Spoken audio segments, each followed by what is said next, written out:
Friends, हमारे देश को ऐसे ही मेरा भारत महान नहीं कहा जाता है, क्योंकि अगर आप किसी चीज़ की डिमांड करो और वही चीज़ जब आपको दिया जाए तो फिर आप उसे लेने से इनकार करो।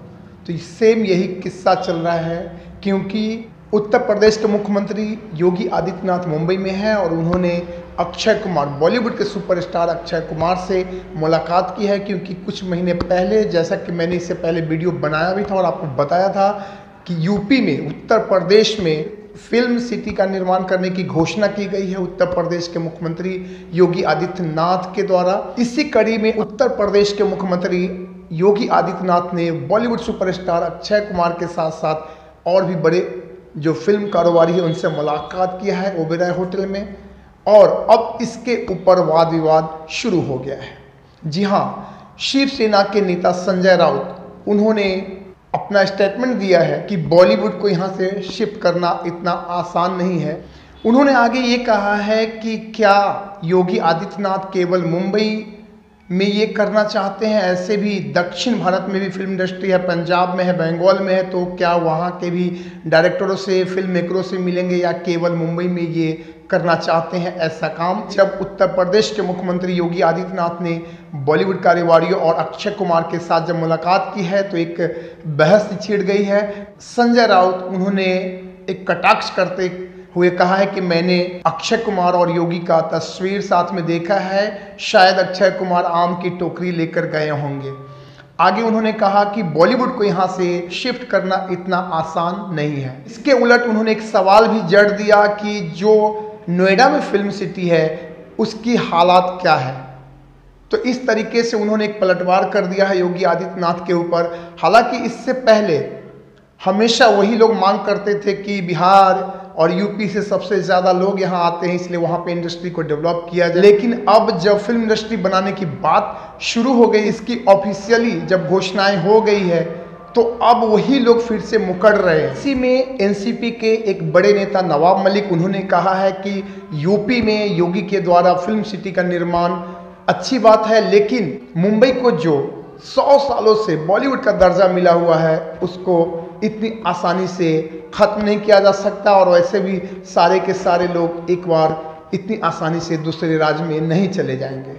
उद्धव ठाकरे ने कहा है कि हम इतनी आसानी से किसी कारोबार को यहाँ से नहीं लेके जाने देंगे। निवेशकों को आकर्षित करने वाली टैगलाइन मैग्नेटिक महाराष्ट्र का जिक्र करते उन्होंने कहा है कि महाराष्ट्र का अपना कल्चर है और संस्थानों की शक्ति है।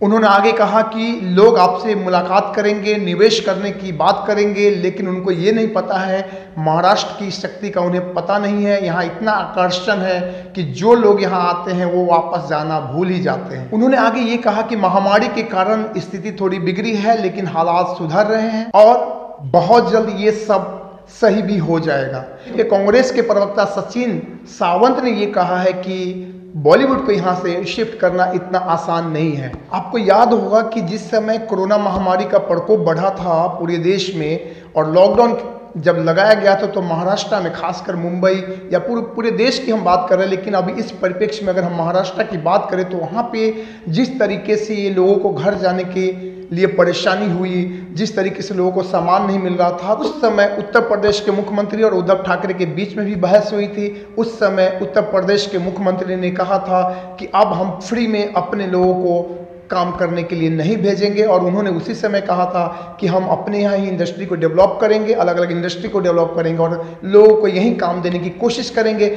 उसी के तहत ये फिल्म इंडस्ट्री निर्माण की बातें हो रही है और इसका ऑलरेडी जो उद्घाटन भी हो चुका है और इस पे अब आगे की पहल की जा रही है। इसी सिलसिले में वो अक्षय कुमार और फिल्म कारोबारियों से मुंबई के ओबेरॉय होटल में उन्होंने मुलाकात किया है, जिस पे बहस चालू हो गया है। हमारे देश में जब कोई काम ना होता है तो बहस, और अगर जब होता है तो बहस, यानी कि दोनों कंडीशन में विरोध होना लाजमी है, क्योंकि कहा जाता है हमारा देश महान है, भारत ऐसे ही महान नहीं है।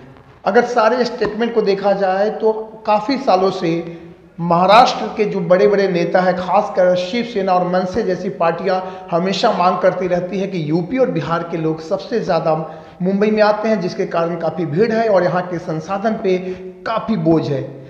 तो वो हमेशा मांग करते थे कि यूपी बिहार कि जो सरकारें हैं उनको चाहिए कि वहाँ पर उद्योग धंधे को बढ़ावा दे। इसी कड़ी में जब योगी ने फिल्म सिटी निर्माण की बातें की और उस पे वो जब आगे बढ़ रहे हैं, तो अब उन्हीं की तरफ से फिर ये भी कहा जा रहा है कि हम इतनी आसानी से इसे नहीं ले जाने देंगे। उनको पता है कि महाराष्ट्र सरकार को जो हजारों करोड़ का टैक्स आता है बॉलीवुड से, वो उनसे छीन जाएगा और इसके कारण अब वो इसका उल्टे विरोध कर रहे हैं। हालांकि यूपी और बिहार के लोग भी काफ़ी सालों से हमेशा मांग करते रहे कि यहाँ भी फिल्म सिटी का निर्माण हो यूपी और बिहार में, क्योंकि मुंबई में समय समय पर जिस तरीके से उन्हें परेशानियों का सामना करना पड़ता है, इसलिए वो खुद मांग कर रहे थे। अब एक तरफ मांग हो रही थी, वे खुद कह रहे थे कि वहाँ निवेश को बढ़ावा दे, वहाँ पे इंडस्ट्री खोली जाए, वहाँ पे कारोबार को बढ़ावा दिया जाए, और जब इस पे पहल किया गया है तो वे लोग फिर से इसका विरोध कर रहे हैं। इसीलिए मैंने शुरू में आपको कहा कि मेरा देश महान है। तो फ्रेंड्स, अब आप जो नए एक्टर्स हैं, जो लोग इंडस्ट्री में आना चाहते हैं, मैं उन सबसे एक मेरा सवाल है, आप क्या चाहते हो कि अब यूपी में, उत्तर प्रदेश में जो फिल्म सिटी का निर्माण है वो होना चाहिए? क्या वो बॉलीवुड के लोग यहाँ आ पाएंगे? आप क्या सोचते हो? और क्या ये जो विरोध किया जा रहा है, इस तरह की जो बातें, राजनीति होने लगी इस पर, क्या ये सही है? तो प्लीज़ आप भी कमेंट कीजिए, आप क्या सोचते हो। मैं अगर अपनी बात करूँ तो ये काफ़ी खुशखबरी है, क्योंकि जब इंडस्ट्री का डिवाइडेशन होगा तो लोग शिफ्ट होंगे वहाँ से, तो जो मुंबई में भाड़ है, जो भीड़ है वहाँ पे, वो कम होगा और लोगों को रोजगार भी ज़्यादा मिलेगा। आप क्या सोचते हो? प्लीज़ कमेंट ज़रूर कीजिए। और बॉलीवुड से इसी तरह के अपडेट्स, कैरियर रिलेटेड कोई भी इंफॉर्मेशन अगर आप जानना चाहते हो तो प्लीज़ चैनल को सब्सक्राइब कीजिए, बेल नोटिफिकेशन को भी ऑन कीजिए, ताकि इसी तरह का और भी खबर आपको हमेशा आप तक आसानी से पहुँचती रहे। तो चलिए मिलते हैं एक नए वीडियो के साथ, तब तक के लिए आप सबका बहुत बहुत दिल से धन्यवाद। जय हिंद, जय भारत।